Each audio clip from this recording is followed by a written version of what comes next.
के लिए सब कुछ संभव है, उसी प्रकार इस बहन ने विश्वास के साथ अपने गर्भ की आशीष को ग्रहण किया।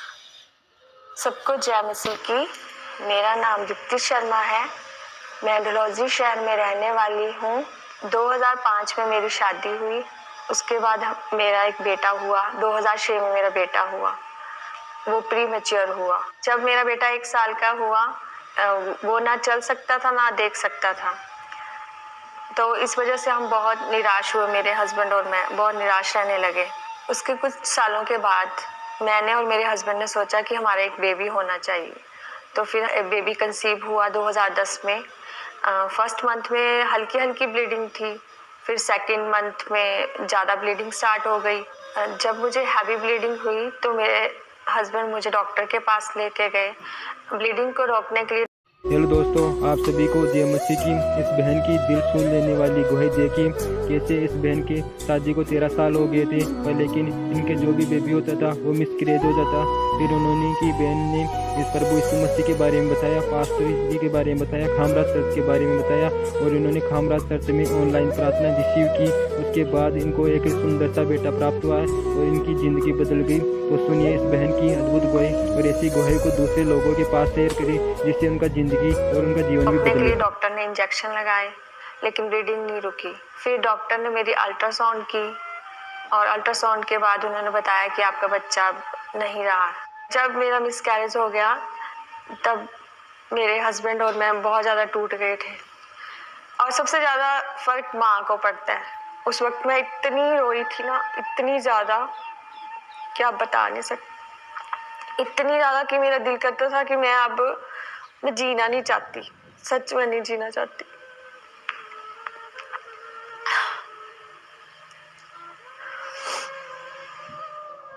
दो दिन बाद डॉक्टर ने मुझे हॉस्पिटल से छुट्टी दे दी थी और जब मैं घर आई तो मैं अपने रूम में अकेली पड़ी रहती थी। मैं अकेली रोती रहती थी अपने रूम में।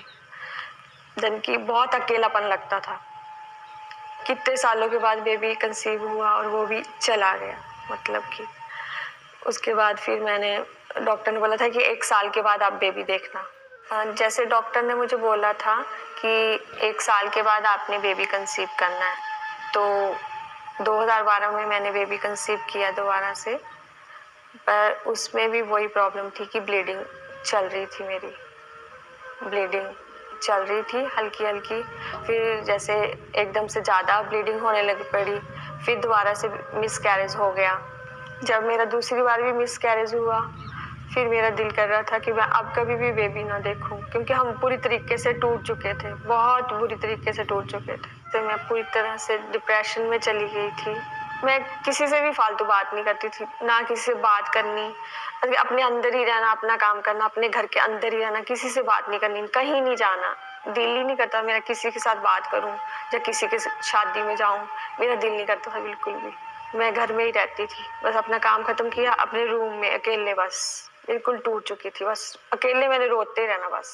कई बार जब मैं अपने हस्बैंड के साथ कहीं जाती थी ना, तो किसी के बच्चा जैसे अपने पेरेंट्स के साथ खेल रहा है, वो उनके पीछे भाग रहे हैं, मुझे बहुत अच्छा लगता था। मेरा दिल करता था मेरा भी ऐसा बच्चा और हम भी ऐसे उनके साथ खेल लें। इस वजह से मुझे रात को नींद भी नहीं आती थी और मैं ना सोचती रहती थी बस बच्चों के बारे में कि नहीं मेरा भी एक बच्चा हो, उसको कोई भी प्रॉब्लम ना हो, बिल्कुल ठीक हो, वो हमसे खेल ले, प्यार करे, अपने पापा के साथ प्यार करे। जब मेरे हस्बैंड रात को जब आते थे तो मैं बहुत रोती थी उनके साथ, बहुत ज़्यादा रोती थी, इतनी रोती थी।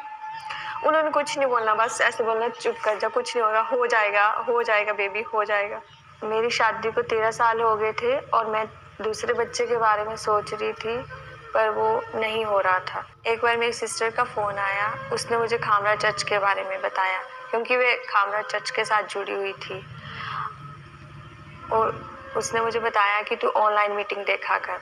जब मेरी सिस्टर ने मुझे खामरा चर्च के बारे में बताया और मैंने जब पहली बार ऑनलाइन खामरा चर्च की मीटिंग देखी तो मुझे बहुत अच्छा लगा। मैंने प्रभु के वचनों को सुना और मैंने गवाहियाँ सुनी, उसमें बच्चों की गवाहियाँ थी कि उसको इतने साल के बाद बच्चा हुआ।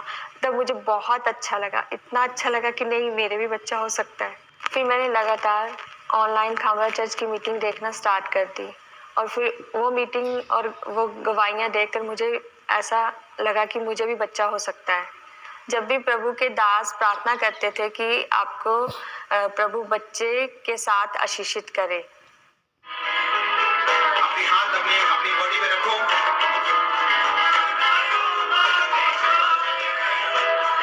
सुनो, अपने हाथ अपनी बॉडी पे रखो, जहां बीमारी है वहां रखो। अगर आपको बच्चा नहीं है, अपने पेट पे हाथ रखो, छुओ अपनी बॉडी को। तो वो प्रार्थना मैं रिसीव करती थी। उसके बाद मुझे 2016 में बेबी कंसीव हुआ। अक्टूबर 2016 में मैं प्रेग्नेंट हुई। फिर परमेश्वर ने मैरिज के 13 साल बाद 16 जुलाई 2017 को मुझे हेल्दी बेबी बॉय के साथ ब्लेस किया। इस बड़ी गवाही के लिए मैं परमेश्वर का धन्यवाद करती हूँ। जिन बहनों के पास अभी भी बेबी नहीं है, मैं उनसे ये कहना चाहती हूँ कि जिस तरह से मुझे 13 साल बाद बेबी बॉय के साथ प्रभु ने ब्लेस किया है, अगर आप प्रभु पे विश्वास करेंगे तो आपको भी प्रभु अच्छी आशीष देंगे।